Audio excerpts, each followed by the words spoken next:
Bonjour à tous, j'espère que vous allez bien. Je suis ravie de vous retrouver dans cette nouvelle vidéo où je vais aborder une question qui m'a été posée récemment sur la durée de vie des plats préparés lorsqu'on veut vendre ces plats préparés maison.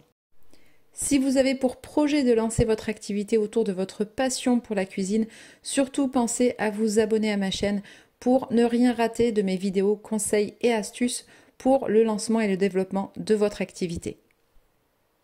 Au-delà de ce qu'on pourrait soi-même se fixer comme délai pour les plats que l'on prépare, c'est surtout sur l'aspect réglementaire que nous allons développer cette question ici. Pour ceux qui ne me connaissent pas, je suis Sarah de Business Passion Cuisine et j'accompagne de nombreux passionnés de cuisine dans le lancement et le développement de leur activité autour de leur passion, qu'il s'agisse de la vente de plats préparés, de la vente de biscuits ou encore de pâtisseries. Je les aide dans l'élaboration de leur offre, le développement des ventes, mais également sur l'aspect réglementaire pour tout ce qui concerne l'hygiène et la sécurité alimentaire et l'aménagement de votre cuisine personnelle. Vous vous êtes déjà tous posé cette question lorsque vous alliez au restaurant. Comment se fait-il qu'on peut commander du foie gras ou une terrine, quel que soit le moment de la semaine? Eh bien, nous allons voir ici l'aspect réglementaire qui va vous éclairer sur la question et vous saurez enfin quelle est la durée de vie des plats que vous préparez à votre domicile. Si l'on prend le cas d'un restaurant ou le cas de plats préparés que vous allez réaliser chez vous et vendre depuis votre domicile, eh bien on est dans le cas de produits non préemballés. Et donc la réglementation explique que dans le cas de denrées fabriquées et remises au consommateur final sous forme non préemballée, les exploitants doivent conduire des études de durée de vie afin de garantir que les denrées restent dans les limites microbiologiques fixées pendant toute la durée de conservation. L'arrêté ministériel du 21 décembre 2009 prévoit que la durée de vie en restauration collective est de 3 jours maximum.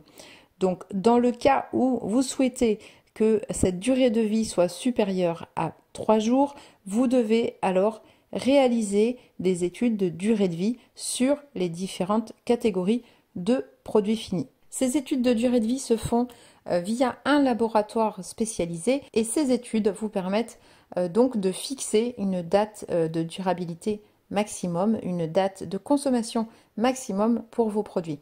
Alors, heureusement, vous n'allez pas devoir le faire à chaque fois.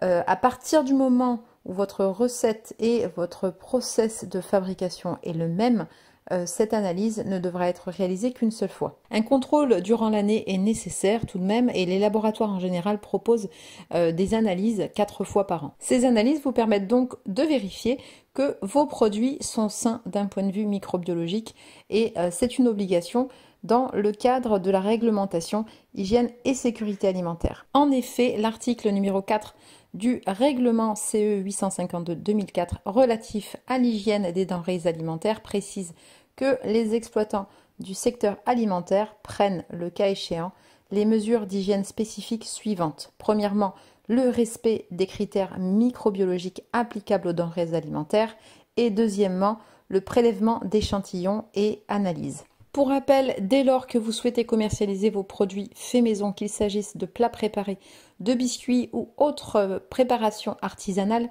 vous devez être en conformité avec la réglementation hygiène et sécurité alimentaire et donc dans l'obligation de suivre cette formation afin d'obtenir la certification qui garantit donc que vos produits sont sains et propres à la consommation. Pour toute question relative à l'hygiène et la sécurité alimentaire, n'hésitez pas à commenter cette vidéo ou bien m'envoyer un mail à businesspassioncuisine@gmail.com. Vous pouvez bien évidemment me solliciter pour un coaching gratuit et nous échangerons ensemble sur votre projet ou sur vos préoccupations. Si vous souhaitez en savoir plus sur le programme de la formation hygiène et sécurité alimentaire, vous pouvez vous rendre sur mon site www.businesspassioncuisine.fr.